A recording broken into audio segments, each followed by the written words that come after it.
పొడిసెను చదువుల జెండగా మారి ఈ దేశపు మొదటి పంతులమ్మగా చేరి మన జీవితాల్లో నింపిందో వెలుగుల దారి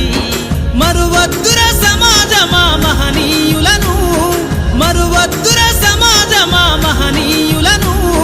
పూలే సావిత్రిబాయి త్యాగాలను అనగారిన జీవితాల్లో అక్షరధారి పొద్దై పొడిసెను చదువుల జెండగా మారి ఈ దేశపు మొదటి పంతులమ్మగా చేరి మన జీవితాల్లో నింపిందో వెలుగుల దారి